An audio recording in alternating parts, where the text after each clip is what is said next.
أنا أريد أن أسأله سؤالا. أي نعم، هو سألني عن أنا خايف منك. لا بالعكس، أنا معجب به وبأسلوبه وبثقافته الواسعة أيضا، ويعني أنا يعني فرحان جدا أنني تعرفت عليه. 最初は私は池上さんと会って前にいろんな池上さんのことを調べてとっても立派な方が分かりました。わざわざ池上さんがここにいらっしゃるということは非常に心から感謝しております。 نعم. هو طبعا ربما لا يفهم اللغة العربية جيدا، وربما لو تكلمت معه بالعربي أو تكلم شخص معه بالأردو أو تكلم شخص بالفارسي قد لا يستطيع أن يفرق ويقول لك هذا عربي أو هذا أردو أو هذا فارسي. هل هذا صحيح؟ 池上さんがアラビア語はわからないんですよね。それは合ってますよね。例えば池上さんが会ってオルド人かアラビア語か例えばフランス語ってやっぱり普通はわかりませんですよね。ما يعرف يفرق بينها. ممتاز. طيب أنا سأعطيه جملتين بالعربي أريده أن يحاول أن يكتشف إيش الفرق بين الجملة الأولى والجملة الثانية. يركز معي.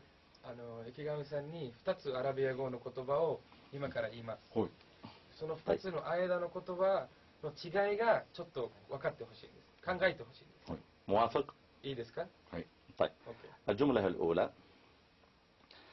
ذكر رحمة ربك عبده زكريا إذ نادى ربه نداء خفيا قال رب إني وهن العظم مني واشتعل الرأس شيبا ولم أكن بدعائك رب شقيا وإني خفت الموالي من ورائي وكانت امرأتي عاقرا فهب لي من لدنك وليا يرثني ويرث من آل يعقوب واجعله رب رضيا. هذه الجملة الأولى.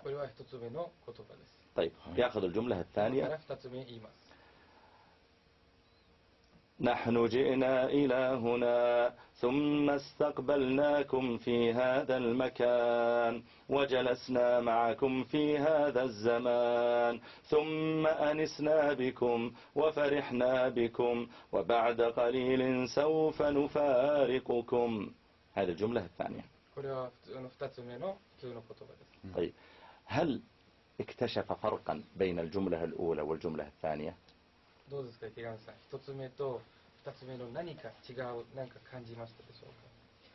一つ目は非常に音楽的な詩的なポエムといいますか、ポエティックな心に響くような感じがしましたね。二つ目は普通の話し方のように思えたんですが。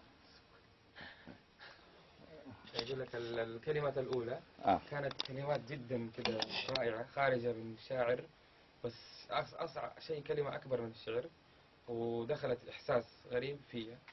أتوقع الكلمات الأولى يعني. والكلمات الثانية أحسها إنها يمكن نفس اللحن لكن الموسيقى في الكلمات الأولى كانت أقوى. الكلمات الثانية أتوقع إنها هي مجرد كلام عادي إذا ما كنت أنا غلطان. طيب أي الكلامين، أي الكلام الأول أو الثاني كان يتفاعل قلبه معه؟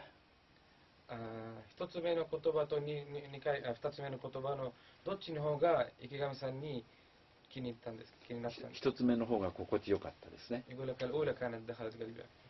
طيب الكلمات الأولى. الله أكبر. طبعا الكلام الأول هو كلام الله، هو من القرآن، والكلام الثاني هو من كلامي أنا، من كلام البشر. 先生に池上さんに言いたいのは一つ目の言葉が実は神様の言葉だったんです。はい。2つ目の言葉は私さっき自分で今作った言葉です。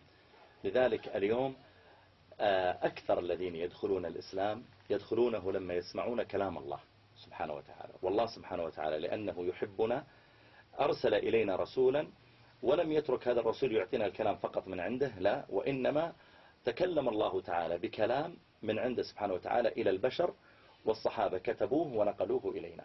فلذلك الإنسان إذا أحس بضيقة صدر أو أحس باكتئاب وقرأ من هذا القرآن هذا يزول عنه بإذن الله.